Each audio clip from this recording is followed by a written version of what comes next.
Selama ini, kerja sebagai driver ojek online atau ojol sering dipandang sebagai pekerjaan yang fleksibel. Bisa atur waktu sendiri dan kelihatan gampang dijalanin. Tapi di balik narasi itu, banyak orang gak tahu seberapa berat sistem kerja yang dijalani setiap hari.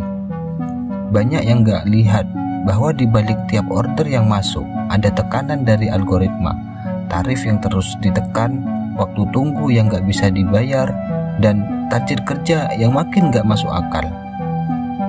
Di saat biaya hidup naik terus, penghasilan driver justru makin gak stabil. Gak ada jaminan kerja, gak ada perlindungan jangka panjang, dan gak ada ruang untuk salah. Semua dikendalikan aplikasi, semua ditentukan rating, semua dibatasi sistem yang gak bisa diajak kompromi. Yang kerja keras gak selalu dikasih kesempatan, yang kerja benar gak selalu dihargai. Dan ketika profesi ini terus dijalani dalam kondisi seperti ini, muncul satu pertanyaan yang gak bisa dihindari. Masih mungkinkah hidup layak dari jadi ojol?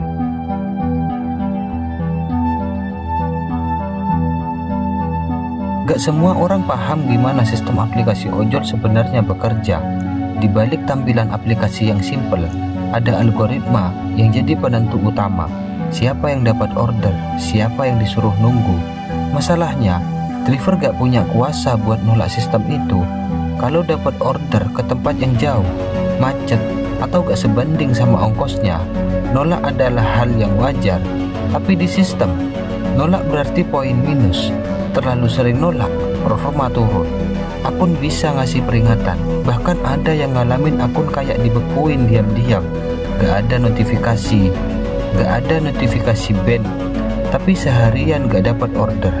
Beberapa driver curiga itu bagian dari sistem penalti yang gak diumumkan ke publik. Beban mental jadi makin berat, gak ada transparansi, gak ada kejelasan, gak ada ruang buat klarifikasi. Aplikasi nyuruh driver aktif, tapi keputusan sepenuhnya diambil sepihak. Logika ini jelas gak adil.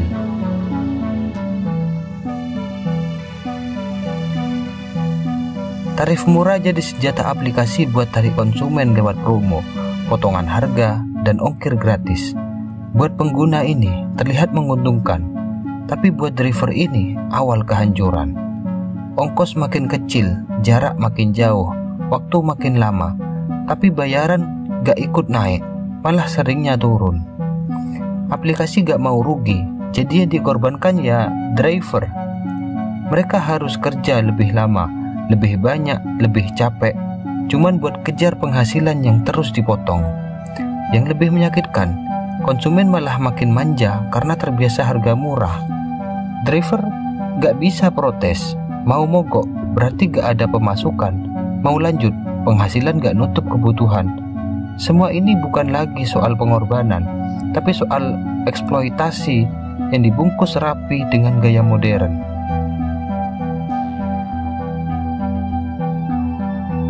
Banyak orang pikir driver dibayar tiap selesai order.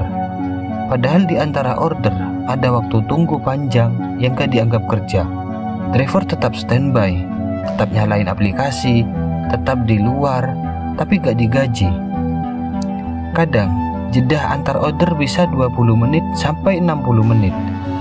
Dan selama itu mereka tetap keluar energi, bensin kepakai, badan capek, pikiran tegang. Tapi sistem gak ngitung itu.